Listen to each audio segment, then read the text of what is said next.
नमस्कार। तो कभी सोचा है कि हमारे शरीर का जो सबसे मेहनती हिस्सा है, हमारा दिल, वो असल में अंदर से दिखता कैसा है?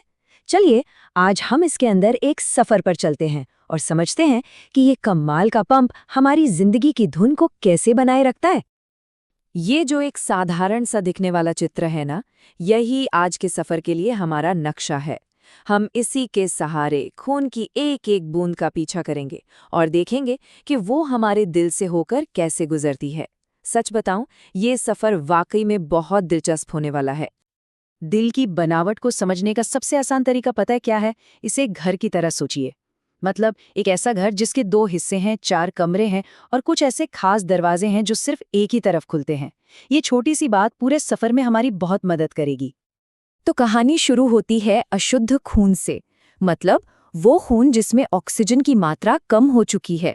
ये वही खून है जो पूरे शरीर में अपना काम करके थक हार कर वापस दिल में लौट रहा है। चलिए देखते हैं इसका रास्ता क्या है। तो दिल में एंट्री के दो मेन गेट हैं। शरीर के ऊपरी हिस्से से खून अग्र महाशिरा से आता है और निचले हिस्से से पश्च महाशिरा से। ये दोनों बड़ी नसें इस्तेमाल हो चुके खून को वापस दिल तक लाने का काम करती हैं। ये सारा का सारा अशुद्ध खून सबसे पहले दाएं आलिंद में इकट्ठा होता है, यानी हमारे दिल वाले घर के पहले कमरे में।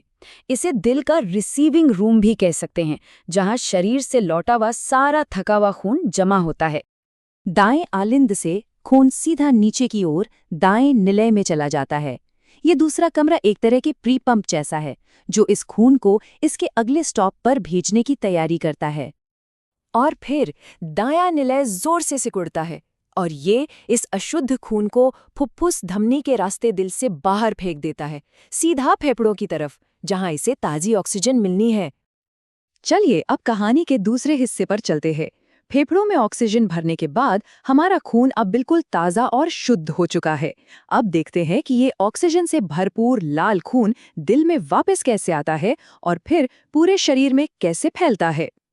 फेफड़ों से ताज़ा ऑक्सीजन से लबालब खून फुफ्फुस शिरा के जरिए दिल के बाएं हिस्से में लौटता है। समझिए, ये दिल में शुद्ध खून का एंट्री गेट है।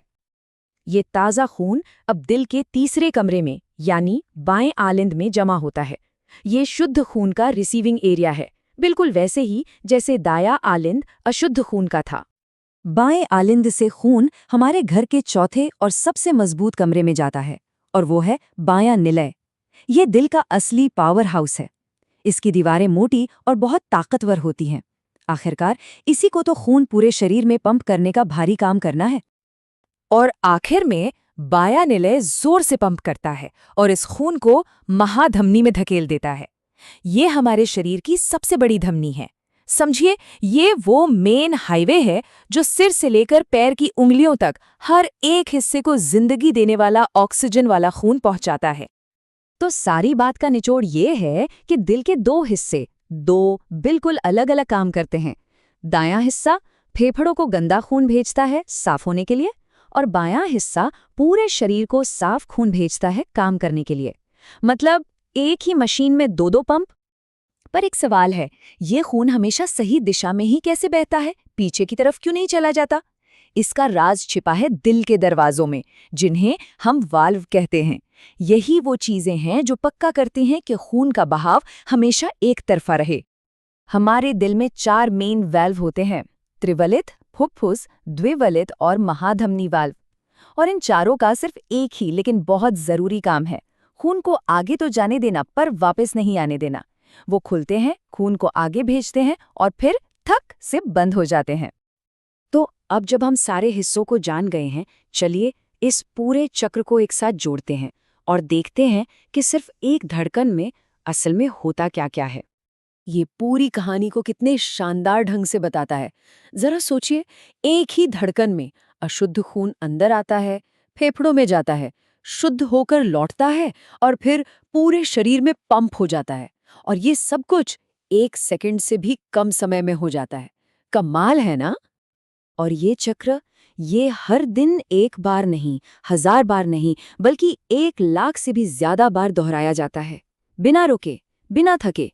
और ये हमें एक बहुत गहरे सवाल पर छोड़ जाता है।